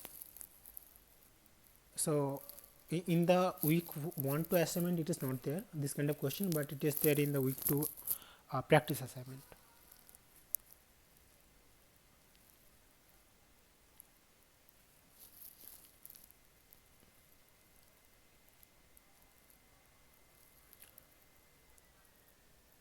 Yeah, it can be used to derive many things. Yeah, not in the network directly, uh, but yeah, it is used actually. So maybe sometimes like you have to simplify something, so you have to kind of use those eigenvalue eigenvectors. And one thing you can kind of pay uh, mm, show in multiple ways, right? So you can do those kind of transformations of matrix with this without like losing some any property of that original matrix. So here this means basically if we calculate eigenvalue and eigenvector, okay, that means this here, this is equal to this, right? So sometimes we have this matrix, and whose value can be represented with just this one, which is kind of a much lower dimension than this, right? So that is like one of the advantage, because matrix can be huge. So suppose matrix can be suppose 100 into 100 matrix, right? And here b is just one value, one scalar, and x is not 100 into 100 but just like 1 cross 100. So dimension is much lower, but you know their value is the same. So for that purpose you can use. So I think these kind of things will be covered in the next weeks, in the like later week. Okay, then here some of the all the elements in every row is 1, and b is the eigenvalue which is given. Okay, then we have to find which of them are correct. Okay, so this one is, suppose in the right hand side, suppose here you have b comma b into x, and suppose for some value uh, x is kind of like 1 cross n matrix, 1 cross a n vector. Okay, so how to find the maximum of them? Suppose there is a value which is like maximum within the x. Okay, so x is basically a vector. Suppose there are 100 numbers and one of the number is maximum. Okay, and b is a scalar value, and b is always positive, it cannot be negative. Okay, so uh, that means this one, sorry, like I mean to say, yeah, b can be negative, but here in this case, like you know, aij is positive and xj is also, so this one is positive, so this one should also be positive, so that means b1 in this case is positive. Okay, so here if this is positive, that means whatever, so suppose in fifth row, in the fifth row xy has a maximum value, so that means for the RHS, the if we multiply every row with b, then again the maximum value will be in the fifth row only, right? So that is the, that is what we have written here. Then in the LHS here, sum of all values for aij. Okay, if we just let discard, suppose for a minute xj we discard, if we take j equal to 1 to n, so for all columns of a certain row, if you take the like summation, it will give 1, and all of them are greater than 0. Okay, so that is whatever is given. So that means that LHS, so if we multiply this with respect to this and then add them, it is for every row, for any row. Okay, so this one is less than or equal to x max. Why less than or equal? Suppose for first row, okay, for first row this is maximum for the fifth row, but for first row it will be lower than this one, second row it will be lower, and fifth row it will be equal to this one, right? Lower or like, yeah, in some cases it might be equal, but not greater than this one, right? So b max this one. So here in the LHS we are trying to find so here in the RHS we are getting b x max. So x max means whatever the maximum of x within the vector. Okay, b x max, and that is always less than equal to x max, right? Because like we are getting this here. So LHS, because we told that LHS is less than or equal to x max. So bx max is less than or equal to x max. So if we just move this one to that side, x max, then b is less than or equal to 1, because x max by x max is equal to 1. So I'll move to the next question. Let u be an n cross 1 vector such that u transpose u equal to 1, and then ultimately we are given this equation 1 minus k u transpose, and then another information we are given is that we have eigenvalue u. So u itself is an eigenvector. Okay, and eigenvalue is -1. So you know the formula, right? So matrix multiplied by eigenvector equal to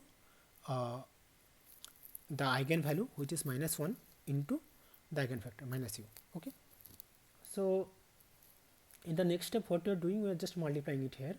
I is identity matrix, I into u equal to u minus k u transpose u. So we are just inserting u here, nothing else, and here minus u. Okay, it is same.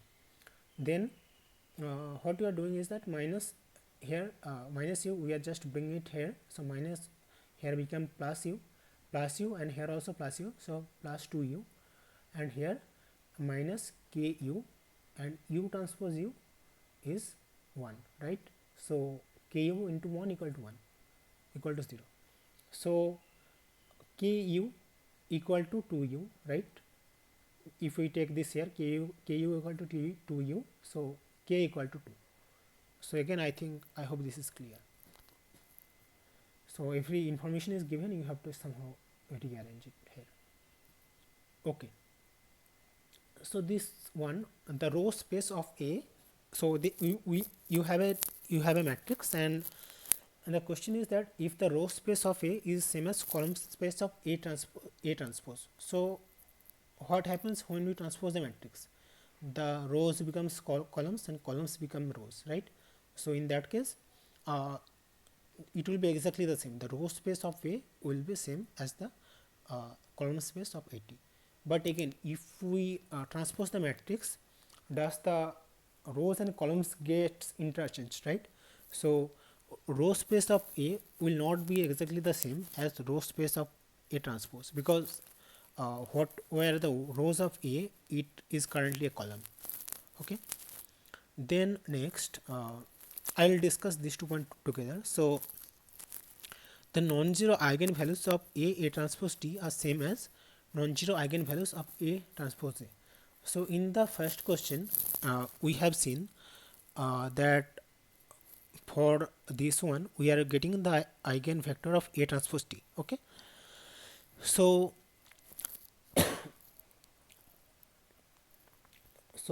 again, this is exactly the same question, but here we can see that uh, vector was this, but eigenvalue was B only, right? So eigenvalue is remaining the same if the A transpose and A transpose A. Okay, for both the cases eigenvalue is remaining the same, right? Eigenvalue is remaining the same, so this is correct. But eigenvalue, eigenvector for this one was x, but in this case eigenvector is A transpose x, so eigenvector is not the same. Okay, so this one is true and this one is false. Final question for today. So we have 4 training examples: x equal to -1 y, x is equal to 0, y equal to 0 point something, x equal to 1, y equal to 1.9 point something, x equal to 2, y equal to 3 point something. So you have a function a equal to ax plus b, and the question is what should be the value of a and b. And in my example it was like what should be the value of beta 0 and beta 1 so that loss is lowest. Okay, but you cannot pick a and b on your own by using that equation. You have to pick from some options. And what are the options? The given options were 1 1 was one of the options, then 1 2 was another option. So you have to pick from this. Okay, you can't apply on the beta equation for beta 1 and beta 0. Yes you can, but that is not in the option. So you have to pick between these four, which if like a value of this is a equal to 1, b equal to 1, then what is the loss? Similarly for others. Okay, so here okay, so for 1 1, so a equal to 1, b equal to 1, let's find what is the value. Okay, so how to calculate the error? Y minus y1. So basically this is basically y bar. Okay, so y means what is given in the data, this is, and y1, y bar is that what you are getting by using value of a equal to 1, b equal to 1. Okay, so y minus y bar, which is like uh, yeah, so y minus y, what will get after applying 1 1 here. Okay, so x is 1, 1 into minus 1 is minus 1 plus 1. Okay, so that value is 0. Okay, then 1 into 1 plus 1, that value is 1, 1 into 1 is 1 plus 1 is 2, 2 into 1 plus 1 is 3. Okay, so these are the outputs and we have to calculate the difference. So 0 minus point this one minus this whole square is this one minus this one whole square is this. Similarly for all, and everything if we calculate, it will be like 0.020, and if we take the average it is 0.005. Similarly, if we take suppose for 1 2 it will come this, for 2 1 it will be this, and for 2 2 it will be this. I will show for another one, like for 2 1 suppose 2 into minus 1 plus 1, so that is minus 1. 2 into 0 plus 1 is 1, 2 into 1 plus 1 is 3, and 2 into uh, 2 plus 1 is 5. Okay, then we have to calculate the difference between this and take the square, this and this and take the square, and after squaring them we have to add them and take the average, so that will be the average. So the point is that we have 4 loss functions for 4 values, and which is lowest? This one is the lowest, 1 1. So the like correct answer is this one, 1 1, for this question. So this is all the problems that we are supposed to solve today. So if you have any more doubts, please let me know.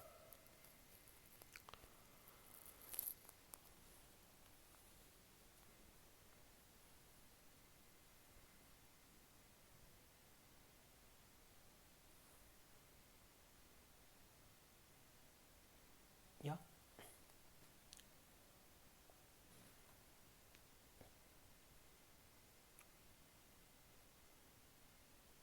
uh, your assignment, yeah, you can, if you want you can share the derivation and everything, but you are not allowed to share assignment solution or anything.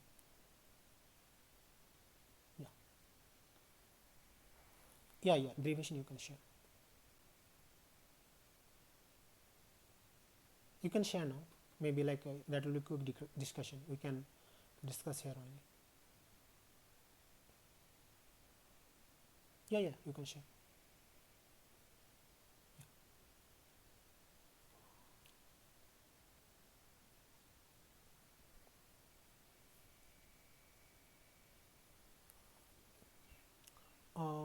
No, it is not visible to me.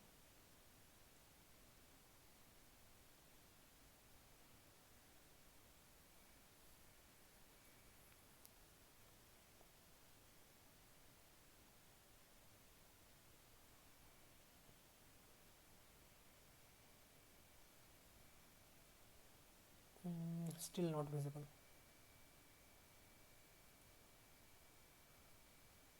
Yeah, it is coming now.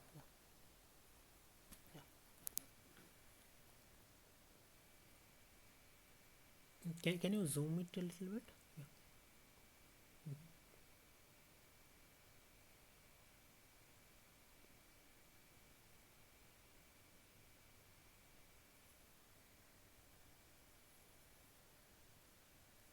uh, yeah, but can you zoom it?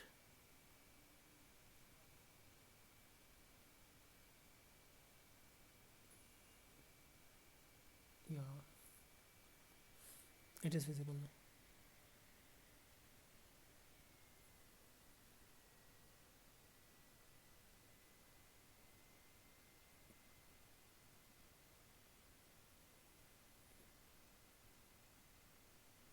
mm,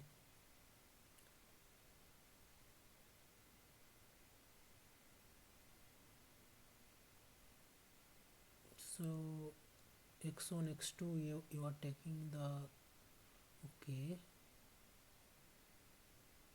yeah, you I think you are going on the right track, but again, like, I have to verify the calculation, but you have to do that on your own. Okay.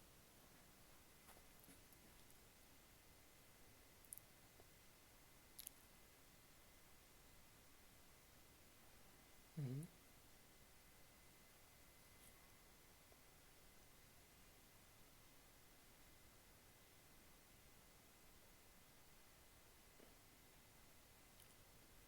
Okay.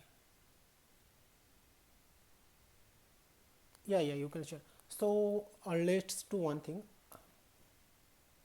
Okay, so I have the documents I was doing. Okay, so that I shared the derivation and everything and an example. So in that example, what I'll do is that I'll add for beta 2 also. Okay, not the derivation, because that will take much longer time, your assignment is there. So I will add the formulas for beta 2 also. Okay. Yeah. Okay. Sure, sure. Okay. Yeah.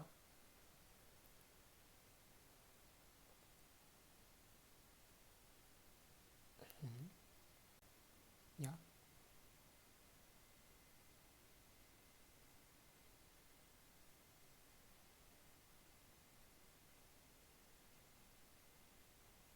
If two equations are given, okay, that is also similar to a question, right? Assignment question, 10th. So you have to find it out from the lectures. I cannot help on that.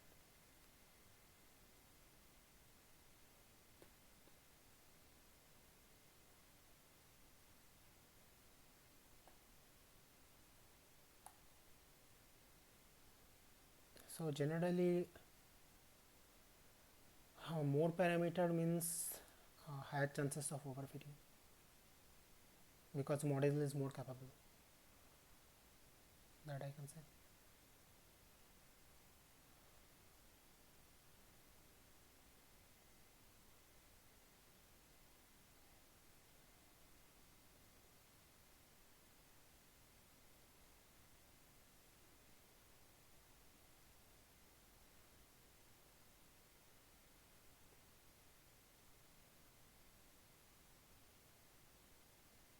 So like if some you, among the two equations, one is having more parameters, more betas, and more inputs, then that has more chance to be overfitted. So based on this information, try to find out what can you imply from that.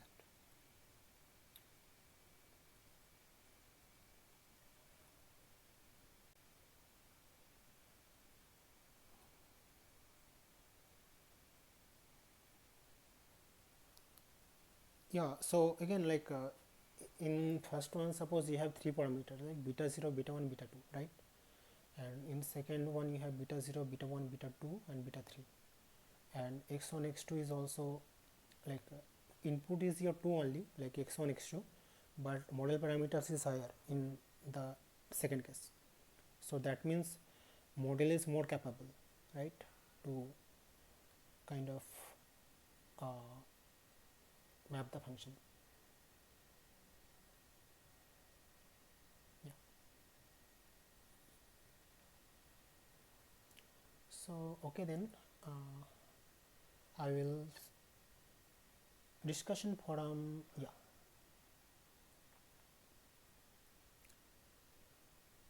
I would recommend learning Python.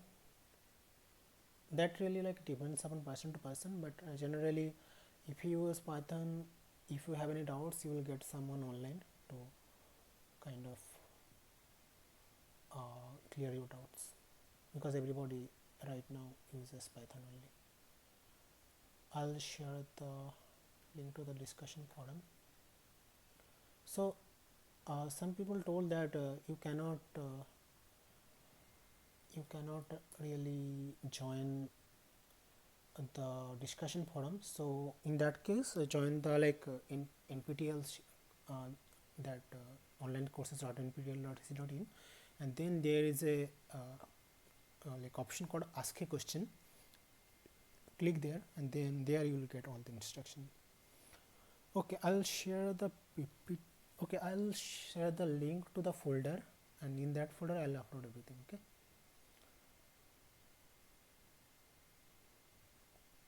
Yeah.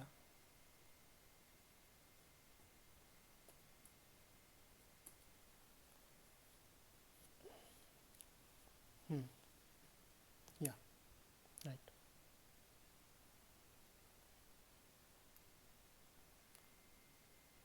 Okay.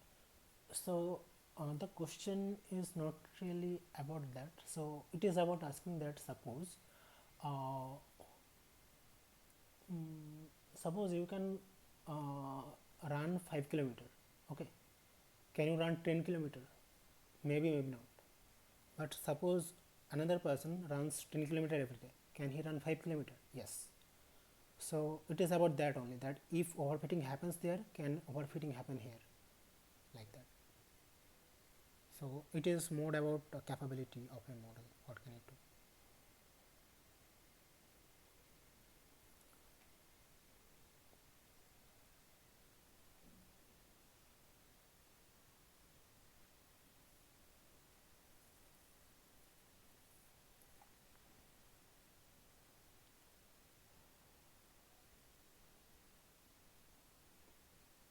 Okay, so I have shared a drive folder here, and there I think only one last week's PPT is there. Today's stuff I'll upload in the same folder. Will we use Python in ML class? I don't know actually. So depending upon the later lectures, whatever Sad will teach, we'll follow that.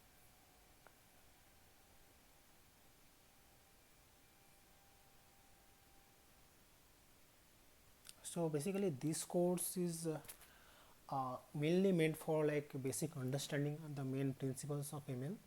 So even if there is some programming sessions, it will be like the main focus of the course will be on theoretical things, basic understanding, basic underlying principles of ML.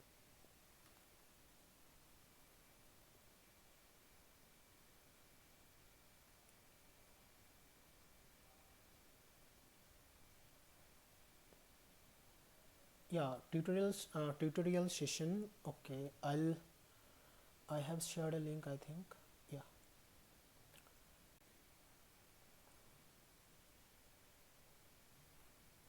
this is a YouTube channel. Okay, like this is the video for previous week, and in the same channel I'll upload this one also within maybe 1 hour. So you can check there, and I'll also send the link in the like discussion forum. Okay, then like I'm ending the session. Thank you everyone for joining. Yeah, thank you very much.